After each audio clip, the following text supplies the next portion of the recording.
Halo teman-teman, salam berkelimpahan. Saya Robi Sutrisna.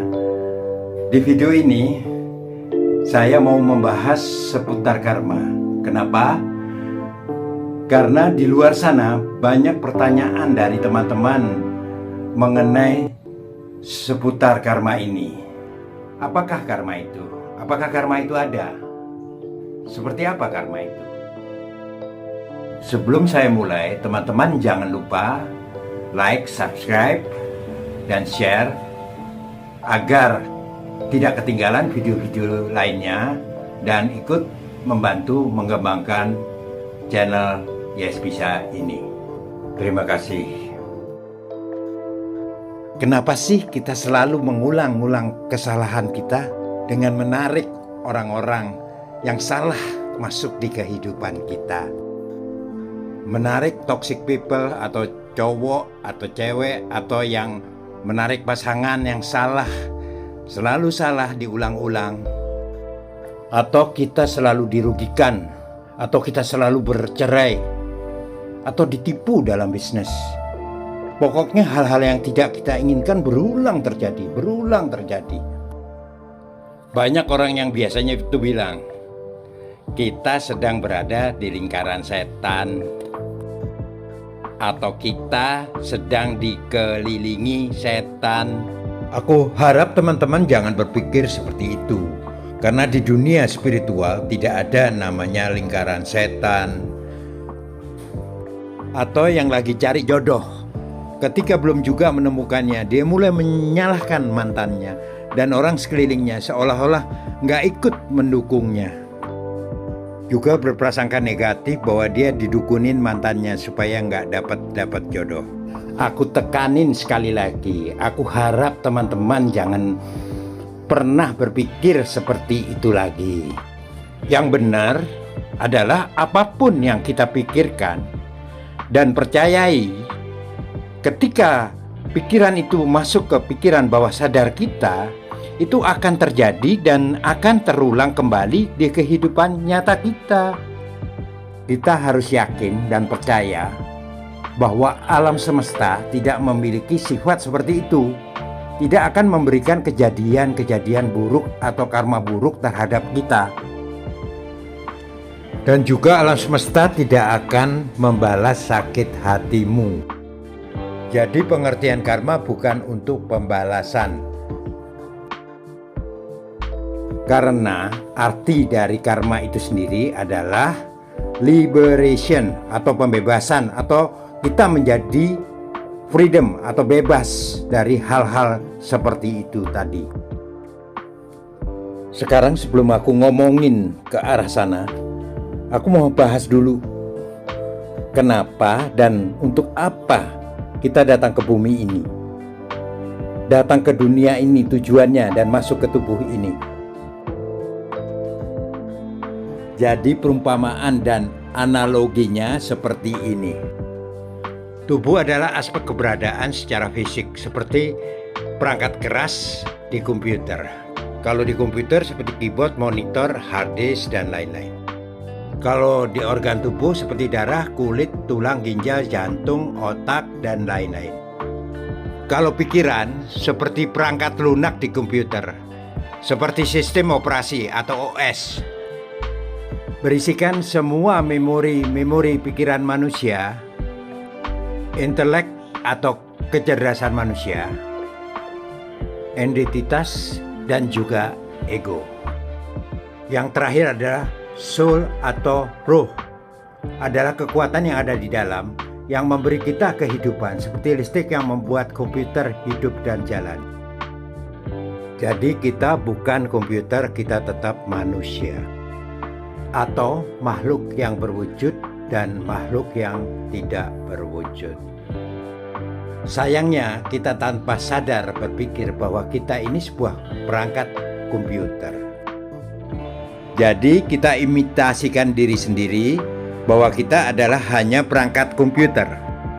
Sehingga cara berpikir kita tidak orisinil, copy paste dari memori yang sudah ada, sehingga tidak luas.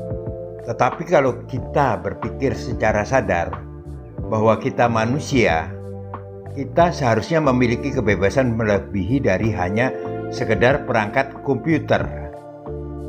Kita bisa keluar dan bisa masuk karena kita soul atau roh. Apa sih soul atau roh tadi itu? Jadi begini, ya, roh atau soul itu adalah sebuah energi yang memiliki getaran atau bergetar, kita sebut love atau energi cinta. Jadi kenapa dan untuk apa sih soul atau roh kita datang ke bumi ini atau datang ke dunia ini dan masuk ke tubuh ini? Jawabannya sebenarnya soul atau roh punya tujuan masing-masing dan utamanya untuk belajar. Yang pertama itu adalah belajar menjadi co-kreator, yaitu seputar penciptaan. Kreator artinya adalah pencipta.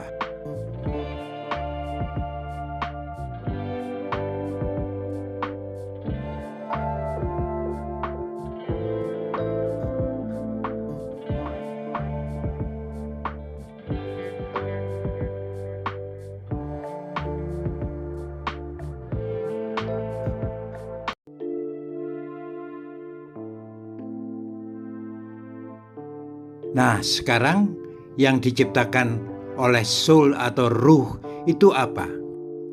Jawabannya hidupnya. Hidup seperti apa?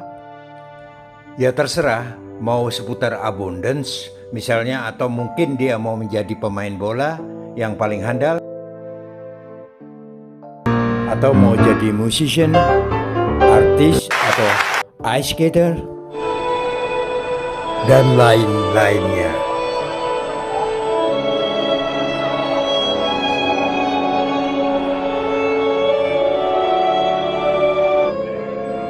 Jadi biasanya semua soul atau ruh itu datang ke sini sudah tahu apa yang akan dilakukan. Biasanya kita menyebutnya sebagai life purpose atau tujuan hidup.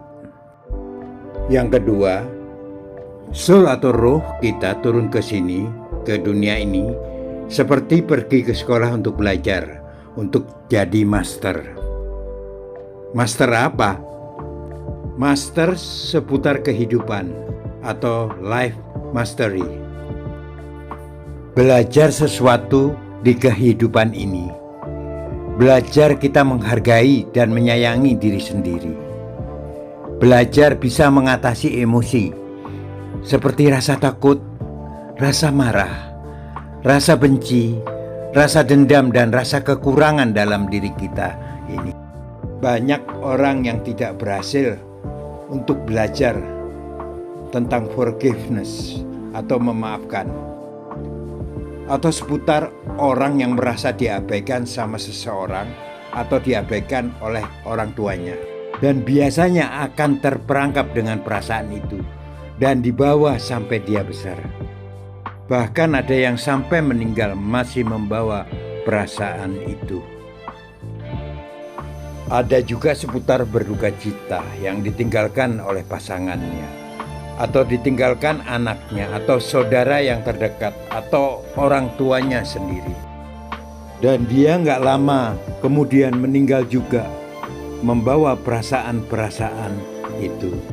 Salah satu pendekatan belajar dengan cara merubah persepsi pemikiran positif, pendekatan optimis, dan reaksi pun akan menghancurkan rantai emosi tersebut. Maka kebebasan akan datang. Ingat, karma itu adalah pembebasan atau liberation. Biasanya orang kalau dalam hal memanifestasikan itu cuma satu saja. Mungkin dia sukses di dalam karir atau sukses dalam uangnya, tapi belum tentu jodoh dan kesehatannya.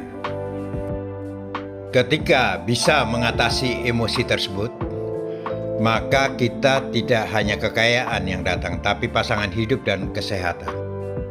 Apapun yang kamu inginkan, itu akan secara datang bersamaan. Para master kehidupan yang sudah lulus dinamakan Ascended Master.